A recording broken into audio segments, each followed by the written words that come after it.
Hey everybody! Well, this week we are going to show you a new purchase that we made, and it's actually not new, it's old, but we couldn't afford a new one of these, so we bought an old one and I have to do some repairs on it right away. Definitely stick around till the end of the video. We'll tell you how much we paid and what we're going to be doing with it. We're Douglas and Esperanza. After seeing too many people in our lives taken before they could enjoy their lifetime of hard work, I left my engineering career and we sold our house and most of our belongings. Now we are starting a new adventure, building a resort in the magical town of Loreto in Baja California Sur, Mexico. We're putting everything on the line to make our dreams a reality so that we can live before we die. It has been a crazy day. Everything is going on, and then I've got a big project. So I'll give you a little rundown. My big project has to do with a new purchase that we had that I'm going to show you. And so I am going through electronics diagrams and everything else, and I'll show you why in a second. And I'm printing off a troubleshooting guide. But, and excuse the mess in here, it's really dirty because it's really cluttered because all of our stuff is still piled up. We don't have it in the trailer yet. Let's go over and see the surprise first. Well, yesterday I was going to show you the new thing that we bought, but it was too noisy in here. They were jackhammering and doing all this stuff. So here it is. We bought a Yamaha, let me go over this way, Rhino 450. Our plan is to just use it to go around town. It's all flat. We're not going to take it out in the desert. We're not going to do anything. It's mainly for running around here on the property or running into town, get stuff, everything. So this was the configuration we wanted, two-seater with a decent-sized truck bed so we can go get supplies, groceries, whatever. So you can see that it is a little bit torn apart. Went to buy in Constitution, drove it on the pavement, everything seemed okay.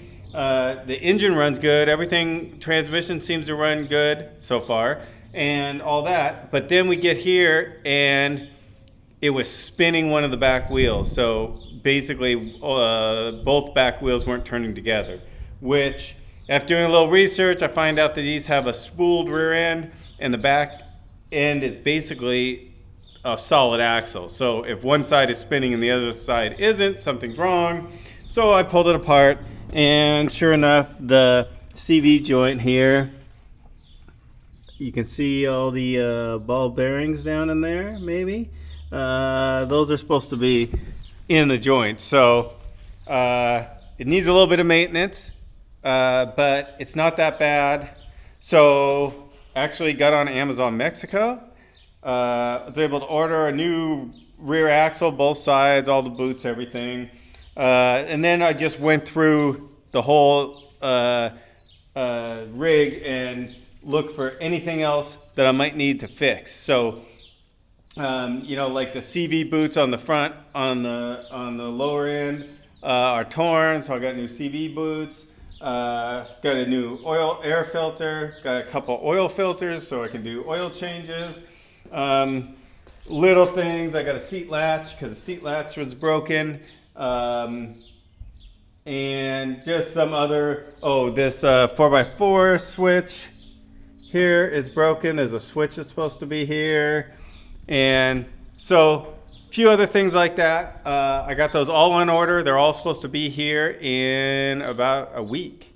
And so those have already all shipped and are on their way. I'm going to fabricate a roof because it's way too hot here to be running around with no roof in the middle of the summer. So I'll fabricate a roof. I actually have a bunch of aluminum panel from when I had the Silver Streak, and I can make a roof out of that. And I also may, for safety, eventually build some doors for these. These things did have a lot of safety problems with them and a recall because they weren't made with any doors. This was like the first, I think, one of these like truck kind of little mini truck based one of these units that they designed, Yamaha did. And they didn't design it with any doors because it wasn't meant to go out and, you know, go doom bugging through the desert or off-roading. It was really meant to be on a farm or a work site or something like that and be driven around and used as a work vehicle.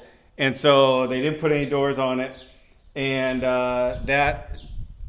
it ends up being one of the biggest problems that makes us dangerous is because if it flips over, which these can flip over, the newer ones are a little wider, so they're a little more sturdy. So these ones aren't as sturdy. If it does flip over, they found that, you know, if you don't have a door on here, your instinct is almost instinctual. Put your foot out or your arm out or both to try to stop it from flipping over. Well, you're not going to stop it from flipping over probably, and you're just going to put your foot out, and then your foot gets crushed under something. And they've had people that actually have had amputations, lots of injuries. So, you know, we're only going to be driving around town maybe 20 miles an hour, 25 miles an hour on flat roads. We don't plan to take it on the highway or anywhere where we would drive faster than that. But for safety's sake, I probably eventually will fabricate some doors for both sides, just in the case that it ever did flip over. It'd keep you from putting your hands or your feet out. And that's why you see all the new UTVs that are out there. The door, you'll see them, you can barely even see the people's heads usually because the door is like way up here. And that's because they made them for a while with kind of a half door to keep you from putting your foot out, but people still would put their arm out when it flipped over. So then they had to make the doors high enough so that you if it flips and you try to put your arm out real quick, it's going to hit the door because the door is so high on them. So that's upgrade we're going to do. Other than that, I think it's in pretty good condition. So get the parts. I'll get this fixed up. So you'll be seeing the Rhino and a lot of other videos. To me, they went with the like traditional old school tailgate handles, and I love that, the Yamaha in here. I just love that retro look on the truck bed. So I've been trying to get this axle off, and the problem is that the CV joint is all broken. So normally you could hold the other wheel and then turn this nut, and the other wheel would hold the axle solid until you get this nut off. But the other wheel, or I mean the CV joint was broken here, so there's nothing to hold it. And I can't find my vice grips, so I attempted to weld a bar on here so I can stop it from spinning and get this nut off. Now I already tried twice before. That was when I had it hooked up with the 110 and it wasn't hot enough to penetrate that axle. So I had to go find my big cord so I could hook it up at 220. So.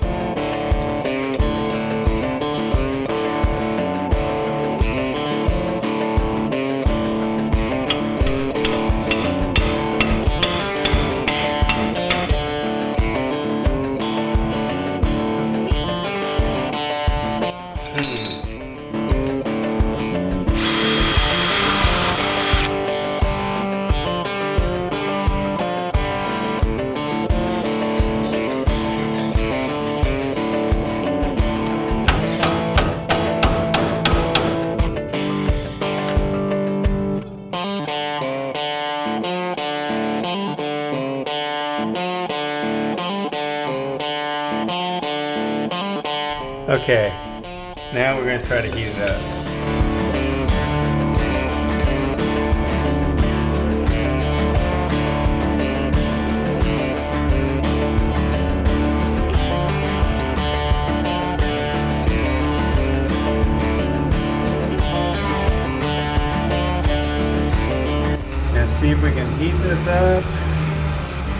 They get it to expand so I can break it free.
Well, I need to get a full disc so I can cut it all the way across the center, all the way down to the hub, without cutting the hub too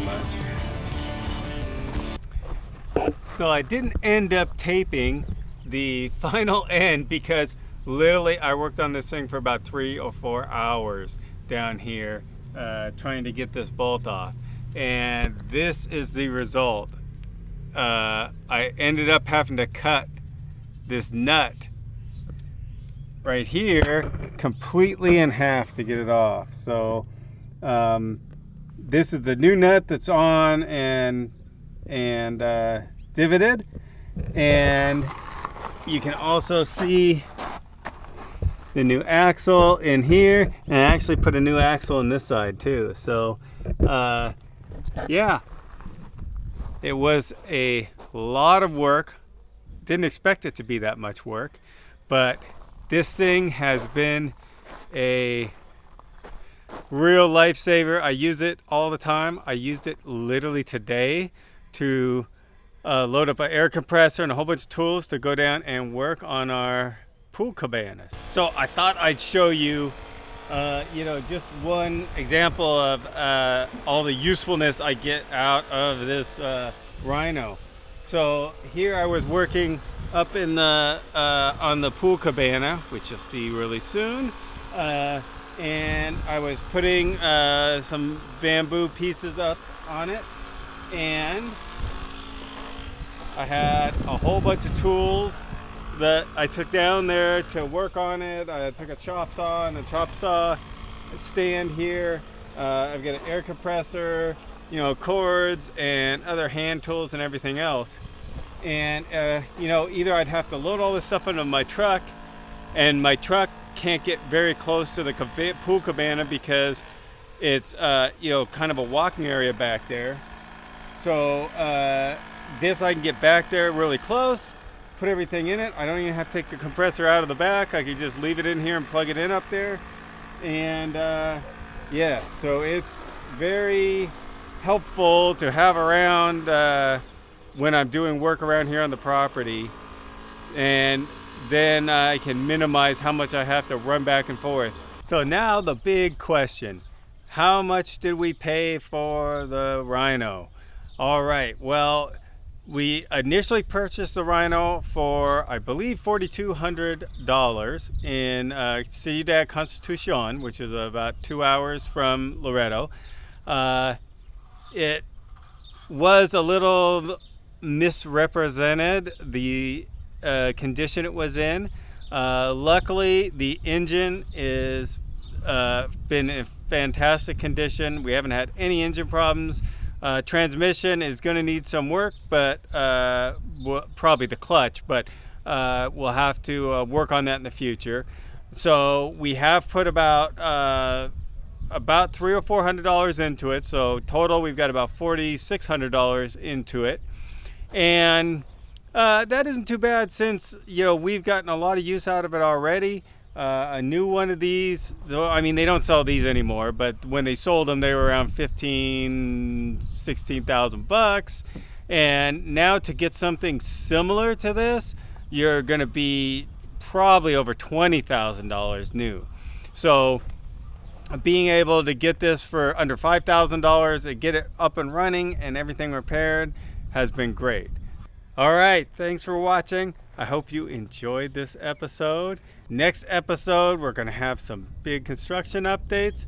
So keep watching and never forget to live before you die.